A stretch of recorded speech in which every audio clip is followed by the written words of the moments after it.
Good morning, students. Welcome to the social science class. I hope you have enjoyed your Diwali holidays. I also hope you have done well in your half-yearly exams. Students, today we are going to start another chapter from geography section, namely lifelines of Indian economy. Students, as you know, veins they carry blood from one part of our body to another part, and thus they act as lifeline in our body. Similarly, means of transport carry goods and services from one part of our country to another, and thus act as lifeline in the development of our country. Students, you also know we use 100 of items in our daily life. Not all the items are locally available. Many items they are exported and imported from other parts of the country. So these items are brought to us by various means of transport. Students, we also know that earlier trade and commerce were restricted to certain parts of the world only. But today, whole world has become a small village. This has become possible only because of the efficient means of transport and equally efficient means of communication. India is a vast country, but it is well linked internally and with outside world with different means of transport.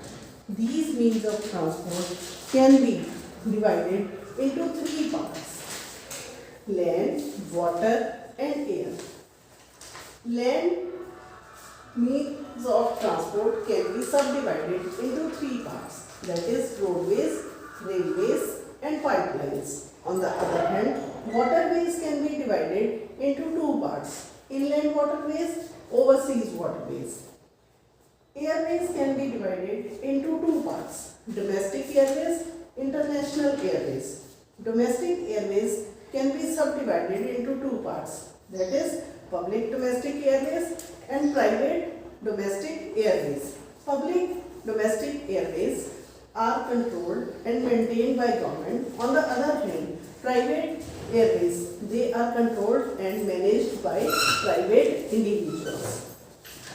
Students, in this chapter, we will study about advantages and disadvantages of each and every means of transport, road density, then international trade and tourism as a trade. Today, our lecture will restrict to only types of roadways and advantages of roadways, that is edge of roadways over railways. First of all, we will discuss about roadways. Students, you know, roadways exist in India from a very long time. Even in ancient period and in medieval period, India was well linked internally and with outside world with roads. Trade was mostly done through roads. Only the world trade was done through by means of water.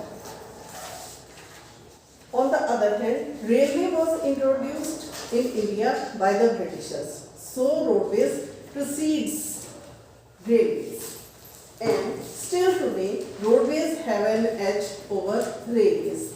This is because of certain advantages. These advantages are: number one, roadways provide door-to-door service. Secondly, roadways are very easy to construct and maintain. Even in rough terrain and hilly areas, roadways are very easy to construct and maintain, while it is very difficult to construct railways and to maintain them. Thirdly, roadways act as feeder to other means of transport.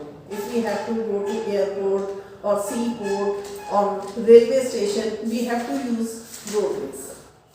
For shorter distance, for fewer people and for fewer goods, it is very advantageous to use roadways. So, still roadways have an edge over railways. Now we come to types of roadways. Students, there are 6 types of roadways. Number 1, golden quadrilateral or superhighways. Number 2, national highways. Number 3, state highways. Number 4, district roads. Number 5, other roads. And lastly, border roads. First of all, we will discuss about golden quadrilateral or superhighways. Students, these roads were planned to join mega cities. They join Delhi to Kolkata, then to Chennai, Mumbai and again Delhi. This makes a quadrilateral. North-South corridor and East-West corridor are also the part of this project.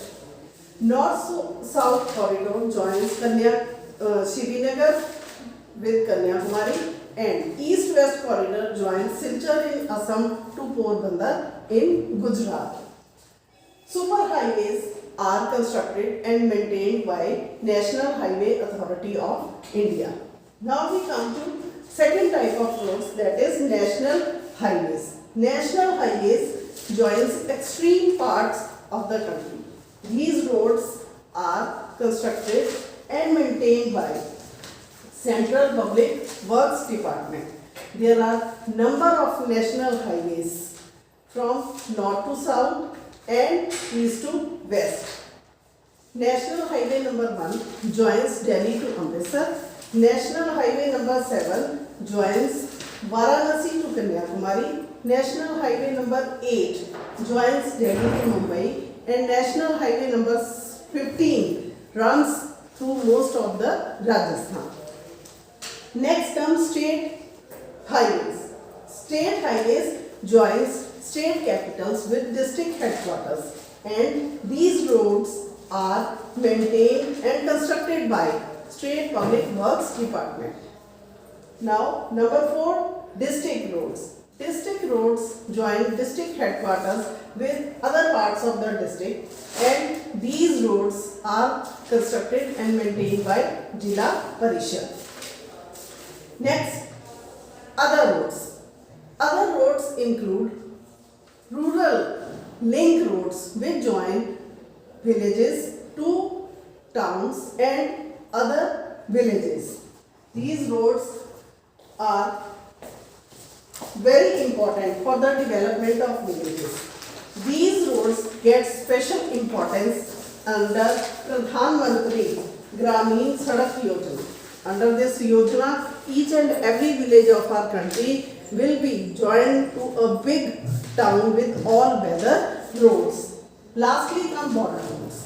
Students, these roads are constructed near the border areas of our country. These roads are constructed and maintained by Border Road Organization, which was established in 1960 to develop roads in the strategic border areas of north and northeast.